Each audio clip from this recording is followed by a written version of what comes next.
Good morning. I'm Aishwarya Devi R, and in today's session, we'll be focusing on the most important and widely seen topic in the field of engineering, which is digital signal processing. So this digital signal processing is actually a very important concept, and that's the major reason why this digital signal processing is actually an important subject in the GATE examination for the multiple branches, say Triple E, EC, instrumentation, biomedical, etc. And as I've told you, this DSP is an important subject. It's actually an important subject because it is actually a vast subject. You have various areas that is covering in this DTSP, the digital signal processing. You have the areas that is continuous time signals, discrete time signals, FIR filters, IAR filters, Laplace transform, Z transform, and so on. So here in this class, today I will be focusing more on the topic which is Z transform. So before we delve deep into the concept of Z transform, students, I want to make one fact clear, that is, if your students, you're preparing for the GATE examination, the most important thing which you have to focus here is about the marking scheme. That is, in the GATE examination, the entire subject, that is the entire paper, is divided on the basis of marking. You have the 1 mark question and the 2 mark question. And this 2 mark question is the question which you have to target on. These are the questions which are considered as game changers. These are very crucial because they are the ones which help you to fetch more marks in the exam. 2 marks in the sense you have 2 sections, that is MSQ as well as NAT type questions. So MSQ means multiple select questions. Multiple select question means you will be having more than one answer to the question. You'll be having more than one option as the correct answer to the question. And NAT type question is numerical type questions, wherein options will not be given to you. You will have to find it manually, and after that you will have to type the respective answers in the into the space that is provided to you. And sometimes they require precision calculation. That is, in the question they will be asking you to round to the nearest digit, that is nearest 2-digit number, etc. So that's about NAT questions. So regarding the both 2 mark question, what you have to have is actually a deeper conceptual understanding. Not just like the surface level memorization is not what you require. What you require is the conceptual based understanding of the topic. That's a major reason why most of the students lose marks here. If you are able to have a thorough knowledge or understanding about your theoretical concept, the fundamental part of it, you will be able to crack this 2 mark point. 2 marks you'll be able to get easily. You will not have any confusion as to which are the options that are correct. You'll be able to eliminate the wrong answer very quickly. So before you learn any subject, that is any part of the subject, tries to have a conceptual, deeper understanding of it, like what the concept is. So what is its application? What are the properties? Just rather than just mugging up the properties, have an understanding about what is the underlying concept behind it. So that would enable you to focus more on the question and understand it, and also give the answers quickly. Okay, so here this topic, I told you in this session I'll be dealing with the topic which is called as the Z transform. So in the case of the Z transform, let's start the Z transform with how it's being used in the day-to-day life. Like most of the students think that this like Z transform is like an abstract idea. It doesn't have much implications in day-to-day life, and it's something which is commonly used to solve the problems as such. But you should know the importance of Z transform. Where is it being used? So here I just tell you what an Z transform is on the basis of an example, a real life example. So all of you might have gone to a hospital, right? At some point of your time, you would have to visit the hospital with either with your family members or for your concerns itself. So in such cases, sometimes if you're having any problems related to that of your heart or any other problem, sometimes the doctor would normally ask you to take this ECG. So when you go to take an ECG, that is what is actually happening there is what you're going to focus here. When a person's is actually advised or insisted to take an ECG, what basically happens is that ECG machine is recording the electrical activity which is happening inside your heart. ECG records the electrical activity of your heart. So inside your heart you have certain signals. You're recording that signal. The machine for recording that signal is what is meant by ECG machine. So the electrical signal inside your heart is basically, it is a clean, smooth continuous time signal. What is it? It is a clean, smooth, continuous signal. But when the ECG machine, so this is actually a clean, smooth signal, but when the ECG machine tries to record or capture the signal, what it gets is actually not this clean, smooth, continuous signal. What it gets is actually discrete signal. It gets the discrete signals, that is discrete signals which are a combination of the clean signal plus some noise would come into this. So this is a major problem that the ECG machine is facing. The normal original signal of a heart is basically clean and smooth. But what we get from the machine is actually the discrete time signal, which has a combination of the clean part of the signal plus noise too. So from where is this noise coming? That's I told you that how do you record the electrical activity of that person? That is, the patient would be made to lie on the bed and he would be like on his chest areas, you will be placing some of the electrodes. These are called as surface electrodes. On the basis of different configuration, lead configuration, it will be placed on certain areas of your chest and it starts recording your activity. So if the contact of that electrode with your body is not so tight, if the glue is not properly placed or secured, what happens is that noise enters into the system while you're capturing it. So that is one way the noise enters from the surface electrode. If the proper electrode placement is not proper, you can see that noise would enter. Another way is that, of course, you know that human being cannot be stiff all the time. Like a lot of activities are taking place in your body. Like breathing is an activity which is actually non-stop. It's actually taking place in your body. So that interference would come as noise while recording ECG.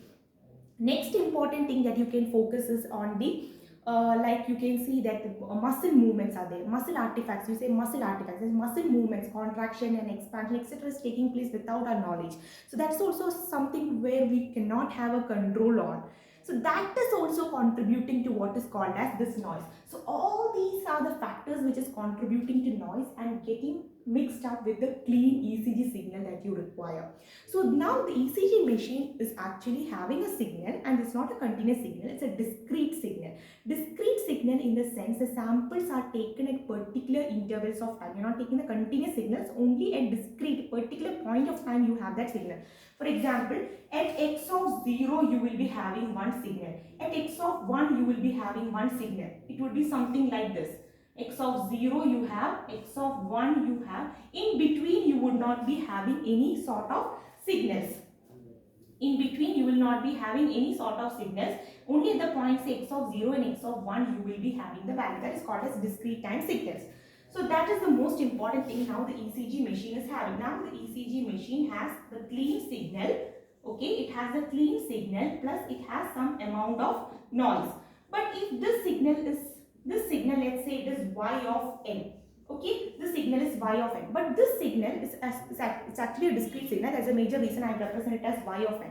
Okay, y of n, let's say this is a y of n, but the y of n that we require is actually the clean y of n is what we require. But what we have is actually a signal which is actually a combination of clean signal and noise signal. So our main requirement is that we need to filter out. That is, from the ECG machine, you need to filter out this noise and get only the pure signal, because the doctors can interpret only the signals on that is, he can only tell if you're having any arrhythmias or any problems or anything on the basis of the analysis of the signal. So if he sees the signal which is mixed up with noise, he will not be able to reach to a conclusion. So here comes the role of the engineers or biomedical engineers, you can say specifically. So what they need to do is we have to design a system, basically a filter. Design a filter to filter out, it's like a sieve to filter out this good from bad. What you require is nothing but this clean signal is what you require. You don't require this noise signal. So in order for that, we have to do something, which is we have to design a filter on the basis of specifications, on what is your requirement, etc. Like you have high pass filter, low pass filter, should be able to move only the low frequency, block high frequency, etc. On the basis of various specifications, you design a filter. And to design that filter, you require a mathematical tool. And that mathematical tool to design the filter is what is termed as Z transform. That is what is meant by Z transform. Well, I hope this concept is clear.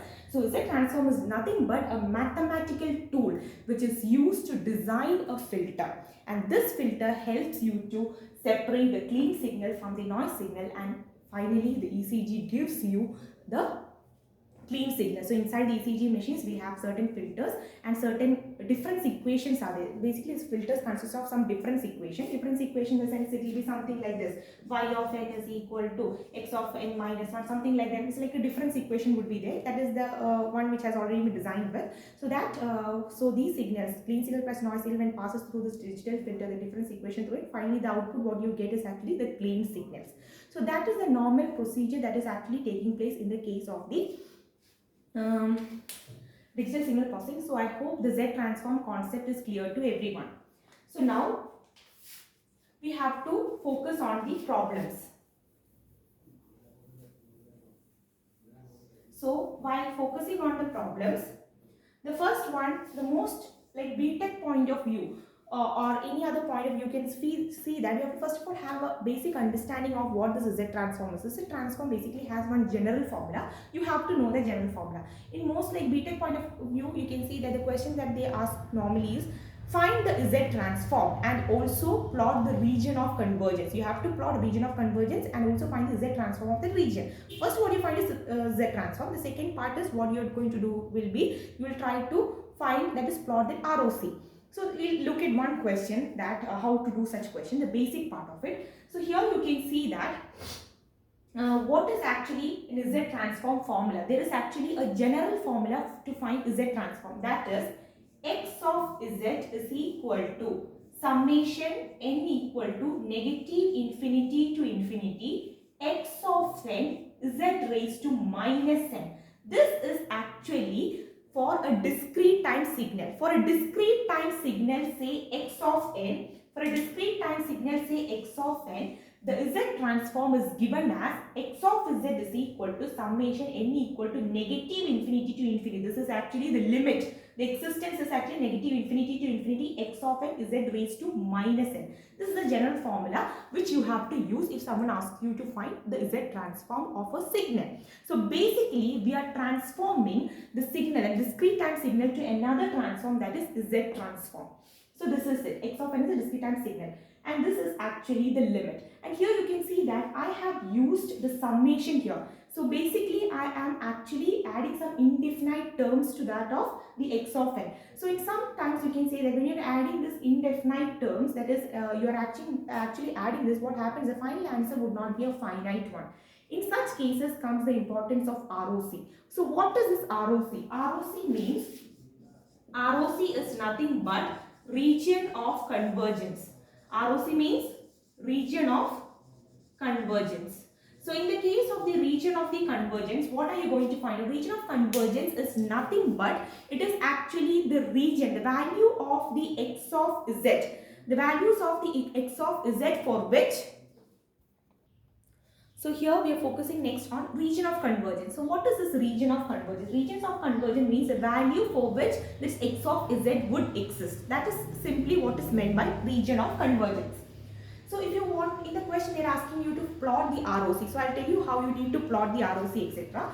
So here you can see that there is one term which I have written here, Z. What do you mean by Z? Z is actually a complex number. Z is actually a complex number, and this Z is actually represented in the form of Z is equal to R e raised to j omega. So that is actually the way you have to represent the Z. Z is equal to R e raised to j omega. So Z plane is actually a polar representation. Now if you take the modulus, if you are trying to take the modulus of Z, you get modulus of Z is equal to modulus of R and modulus of e raised to j omega. That's how you write it. But what is e raised to j omega? E raised to j omega is nothing but cos theta plus j sin theta. All of us know that. Now if you take the modulus of it, what you get is cos square theta plus sin square theta is 1. So simply the modulus of Z value is nothing but modulus of R is equal to a constant. That means it simply describes a circle. So if in the question they are actually giving you some numerator, say numerator and denominator form. If you equate the denominator to 0, that is for example Z divided by Z minus A. Okay, if z minus 5 is actually the question, you have to equate the denominator to 0. Is z minus 5 equal to 0? What would be the value of z? Z is equal to 5. If you take mod z is also equal to 5. Root of 5 square, that is equal to 5. So mod z 5 means what you have to do is, if you want to plot the region of convergence of this one, I'm actually talking about the plotting of region of convergence, you have to first draw the z plane. You have to draw the z plane.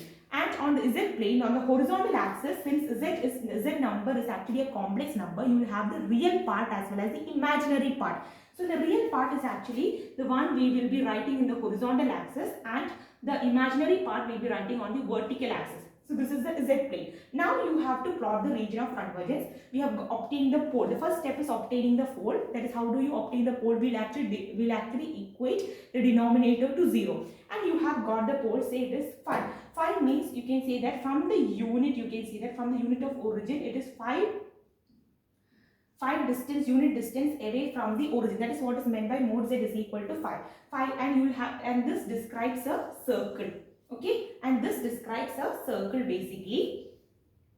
Just a circle you have to draw with the help of the pole. If mod z was greater than 5, mod z greater than 5 means all the point would lie outside the circle, unit circle, that is outside the circle with radius 5. So this is the condition that you just need to shade the outside region for the area, that is mod z greater than 5.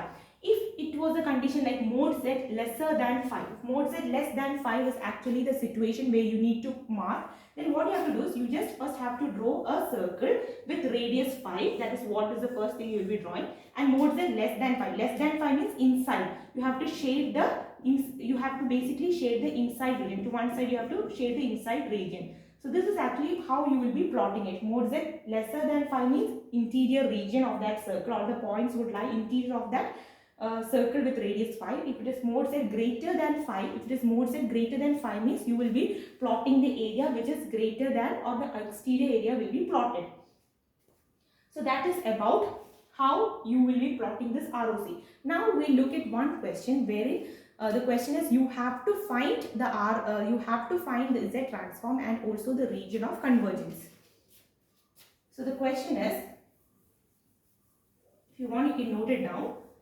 That is, the first one is you have to find the Z transform, find the Z transform as well as plot the region of convergence. This is a basic question which I am beginning with. The question is x of n is equal to a raised to n u of n. This is the question. You have to find the Z transform of a raised to n u of n and also plot the region of convergence. So first and the most important thing what we will be doing is, first we will write the general formula of Z transform. To write the general formula of Z transform, you have to write x of Z is equal to summation n equal to negative infinity to infinity x of n Z raised to minus n. So this is the formula which you have to write. This, let me put it in a box. This is actually the most important formula for the finding the Z transform. Next, you know that x of n value is already given to us, which is a raised to n u of n. But there is something more special regarding u of n. U of n is a standard step signal. So you have to find the area in which the u of n value would exist, or u of n value would be valid. That is, there is something, a standard result which says that u of n is equal to 1 for n value greater than or equal to 0, and it is 0 for all the values which is n less than 0. Which means if you draw a number line, okay, this is a number line. Okay, what happens is that the right part you will have positive parts 1, 2, 3, 4, etc. This part you will be having the negative values. So these are the regions where the values of n are greater than 0, and these are the values where the values of n is lesser than 0.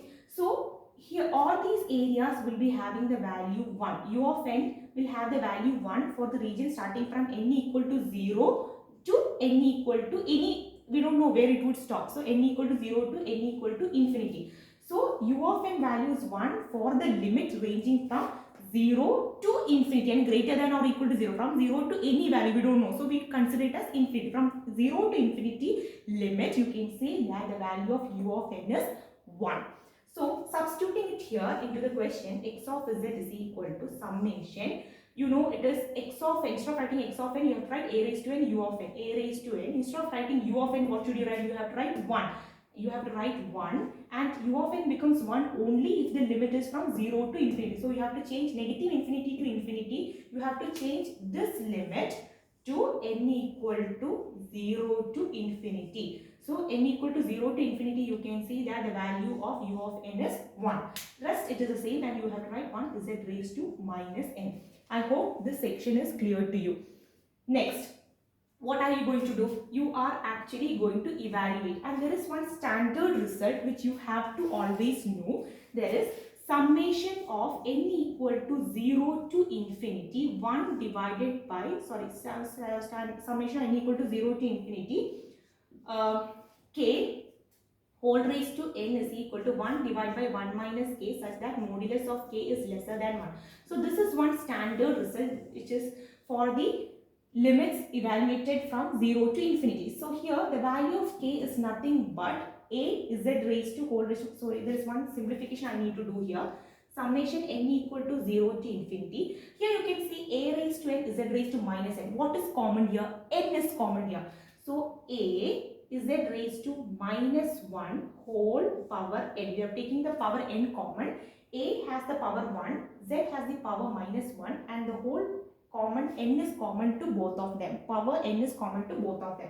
So let's write like this. So here now summation n equal to 0 to infinity a z raised to minus 1 whole raised to n. This equation and this equation are one and only the same. Here the value of k is actually a z raised to minus 1. Here you can see if you evaluate both these areas. So here you can see k is equal to a z raised to minus 1. So substitute the formula. So if this is the equation, the final equation becomes 1 divided by 1 minus what is k? 1 minus a z inverse becomes the final answer.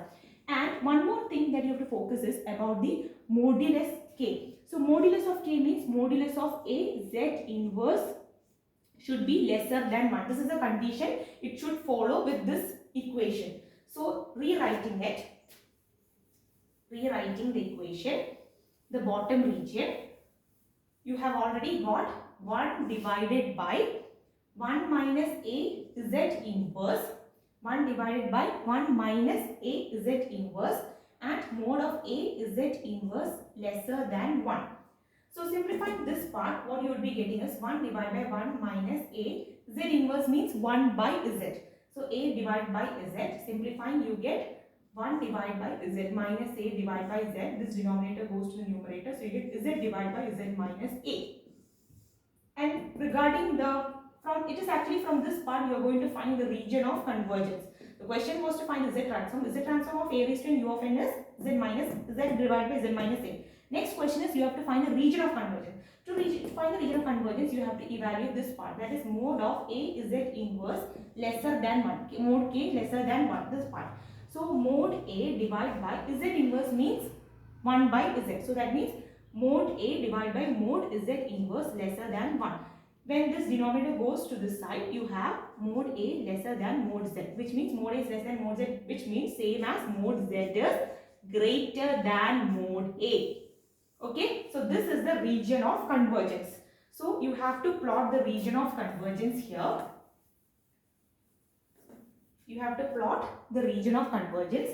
To plot the region of convergence, as I told you, you have to draw the z plane, and the horizontal part you have to write the real and imaginary on the vertical part, and you have to know what is the pole. The pole is nothing but a. So you have to mark, it's actually a circle of radius a. So you have to draw a circle of radius a. Next, mode z greater than a. Greater means outside. Lesser means inside. So here it is mode z greater than a. So it is greater. So it is actually, you have to shade the region outside this circle. So it is actually the area, the region of convergence, or where you can find the points, is actually in the region which is outside the circle of radius a. So I hope this section is clear to all of you. So if they ask you to find what is the Z transform and plot the ROC, what you have to do is this thing. And finally you have to write the conclusion as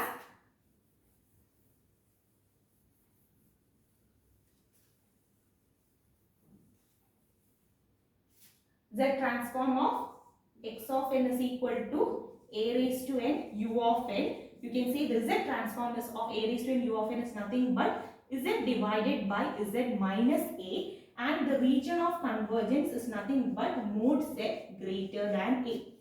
So this is one conclusion which you have to know. Similarly, there are different types of questions that you have to work on, and once you start working on such type of question, it becomes bahar. That is, whenever you see the term in like a raised to n u of n, like 5 raised to n u of n, you can write there it as z divided by z minus 5.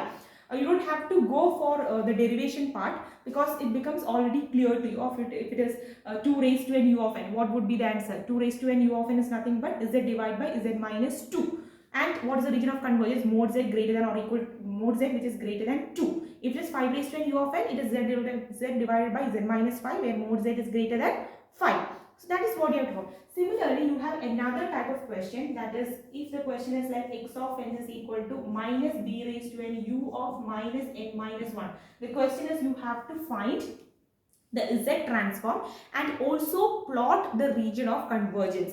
If the question is something like that, you have to follow the same process as I have told you. First, you have to write the equation of the z transform, that is summation n equal to infinity x of n z raised to minus n, and where the x of n value is this one, and u of minus n minus 1, that's something quite different, where it will also have some values for, that is 1 for such and such limit, as you had in the case of u of n, there was such and such a limit. That is, in the case of u of n, it was actually from 0 to infinity. That was the limit where the u of n exists. So similarly, for u of minus n minus 1, there will be one condition and one limit, and you have to change the limit from that normal characterized equation. You have to change it. Character, already there is an equation, character equation, that you will have to change the limits over there, and you will have to evaluate, and finally you will get the answer. And that answer is what I am going to write over here. This is a transform of negative b raised to n u of minus n minus 1 is nothing but z divided by z minus b, and region of convergence is something, there is a different, it is mod z less than b, mod z less than b, which means that the case of a raised to n u of n or negative b raised to n u of minus n minus 1, you can see that the z transform is one and only the same. Z transform is one and only the same, in the sense you will have, if it is for example, the question is, I told you 2 raised to n u of n. 2 raised to n u of n means the z transform would be z divided by z minus a, and z minus 2, and mod z is greater than 2. This would be the answer. If the question is negative 5 raised to n u of minus n minus 1, the answer of the z transform is nothing but z divided by z minus 5. But same thing, for example, let me take the case of 2n, then it will be more clear to you. 2 raised to n, etc. The answer would be z divided by z minus 2. The z transform, this one and this one is same, but the difference is in the region of convergence. The region of convergence, this part would be mod z lesser than 2. So how will you draw mod z less than 2 or mod z less than b? You will have to first draw the z plane. Okay, you will have to draw the z plane, and you have to mark a circle of radius pole, that is b, and draw a circle of radius b, and mod z less than b. Less means inside, greater means outside. So less means inside means you have to shade the inner part. So this is actually the region of the convergence, which is actually describing the circle which is inside. So in some cases you can see that the question would be, so one of the questions that was asked in the gate was actually a question relating to find the region of convergence for this was one signal. Let's say this is x1 of n and this is x2 of n. What is the region of convergence of a raised to n u of n and minus b raised to n u of minus n? A combination of both. They are not asked separately. A combination of both. In such case, you can see that the region would be a less than mod z less than b. This would be the criteria which you have to follow. For example, if they have given here 1 by 3 or something, here 1 by 2, 1 by 3 or 1 by 5, something like that, you have to say 1 by 3 less than mod z less than 1 by 5 less than mod z, 1 by 3 less than mod z less than 1 by 5. That means the region is lying in between. If the question is combining both a raised to n u of n and minus b raised to n u of minus n minus 1 combination, means it should be very clear that the region of convergence lies in between